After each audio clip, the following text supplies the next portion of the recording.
Li Tirkiye'ye paradoksa demokratik bûnê, felemez ûlû. Banga Dîrokiya Rêber Abdullah Öcalan a ku di 27 Sibata 2025 de ji bo aştî û civaka demokratîk kiribû, di raya giştî de hêviyeke mezin a çareseriyê afirand. Li rapora ku ji aliyê Komîsyona Meclisê ve piştî vê bangê hat aşkerekirin nîşan dide ku hişmendiya dewletê hîna jî di têgih û hişmendiya paradigmaya sedsalî de asêmaye. Rêber Öcalan di banga xwe de projeya Neteweya Demokratîk pêşkeş dike ku tê de hemû nasname û çand bi awayekê wek hev cih digirin. Li rapora Meclisê leşûna ku bibe bersiveke felsefî û siyasî ji vê projeyê re wekî belgeyeke tasfiyekirinê ya bi maskeya demokratîk derdikeve pêşberî me. Rexneya herî tund a ku mirov dikare li vê raporê bike, zimanê wê yê ewleyî parêz e ku têkoşîna azadiyê ya gelê Kurd hîna jî di çarçoveya terorê de pênase dike. Ev pênase bi serê xwe înkarkirina sedemên dîrokî û civakî yên pirsgirêka Kurdî ye. Heta ku dewlet meseleyê ne wekî pirsgirêkeke statûyê demokrasiyê, ne weke meseleyeke demokrasiyê lê wekî pirsgirêkeke teknîkî û leşkerî bibîne, ti rapor nikare bibe nexşereya demokratîk bûna Tirkiye. Rapor bi vî rengî mafê hêviyê û guhertina qanûna înfazê ku ji bo çareseriyê kilîtin paşguh dike, an jî bi awayeke eklektik û pînekirî tîne ser zimên. Ev nêzîkatiya ku dixwaze bi hinek reformên piçûk û kozmetîk sistema heyî biparêze, lê di jî rihê banga aştî û civaka demokratîk ku Rêber Öcalan bi salan e li ser kar dike û dixwaze pêkbîne. Di vê çarçoveyê de şerhên ku endamên komîsyonê yên Dem Partiyê danîne ser raporê, rastiya polîtîk a vê pêvajoyê re dixe berçavan.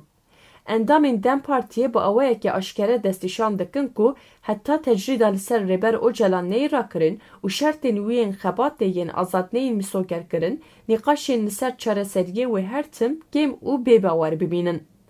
Şerhên li ser perwerdeyiya bi zimanê dayîkê û xwarêveberiya herêmî nîşan didin ku rapor hîna jî naxwaze têgih û hîmên demokrasiya rastexîn bikevin nav saziyên dewletê.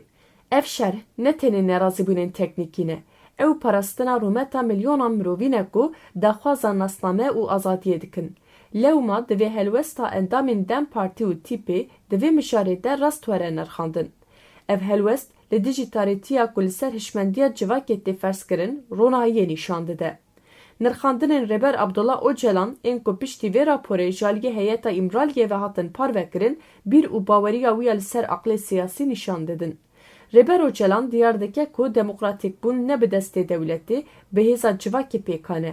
Ew raporê wekî hewildaneke bêruh dibîne ku dixwaze vîna gelan di nav lepên bîrokrasiya dewletê de bifetisîne. Li gorî Rêber Abdullah Öcalan, hege rapor nebe bingehek ji bo naskirina muxatabên rastîn û mîsogerkirina azadiyê, wê Tirkiye ji krîzên xwe yên kûr rizgar nebe. Lewma, rola vê raporê di demokratîkbûnê de tenê wê demê dikare bibe xwedî wate ku dewlet ji mantıqa teslîmgirtinê vegere ser mantıqa müzakereya wekhev. Ji aliyê din em dikarin bêjin ku hevdîtinên ku komîsyonê bi saziyên sivîl, baro û akademîsyenên cuda re pêkanîne, di warê naveroka polîtîk û çareseriya bingehîn de bandoreke berbiçav li raporê nekiriye. Ev pêvajo bêhtir wekî formalîteyekê hatiye birêvebirin û di encamê de daxwazên civakî di nav siyaseta statûkoyê de hatine hiştin. Yani ev pêvajo nîşan dide ku rapora komîsyonê ne berhema hevdîtinên demokratîk e, berhema biryara bürokratîk e. Hevdîtin tenê ji bo nêrînên derdorên cuda li ser raporê kêm bikin hatine kirin. Lê em dikarin bêjin ku ev helwest ne tenê banga Rêber Abdullah Öcalan a 27 Sibatê bê bersiv dihêle. Di heman demê de hîmên banga aştî û civaka demokratîk jî lawaz dike. Rapora ku daxwazên saziyên sivîl û mixatapên siyasî paşguh dike, nikare bibe rênîşana demokratîkbûna Tirkiyeyê. Ew tenê dibe belgeyek ku nakokiyên navbera civak û dewletê hîn kûrtir dike. Di encamê de di navbera banga 27 Sibatê û rapora Meclisê de ferqeke mezin a samîmiyetê heye. Aliyek bang dike ku em bi hevre jiyaneke nû ava bikin, yê din dixwazin statûkoyek kevin bi kincên nû biparêze. Ji bo ku Tirkiye bi rastî demokratîk bibe, divê xalên kêm ên raporê ji nû ve werin nirxandin, lê vê carê ne bi aqlê bürokratan, bi rihê aştiya civakî ya ku Rêber Abdullah Öcalan di banga xwe de nîşan daye. Divê were zanîn ku aştî ne tenê rawestandina çekan e. ew guhertina wê zihniyetiye ku Kurdan wekî yê din û xeter dibîne. Ger ev zihniyet gore guhertin, li Tirkiyeyê aştî û wekeviya civakî wê pêkan be.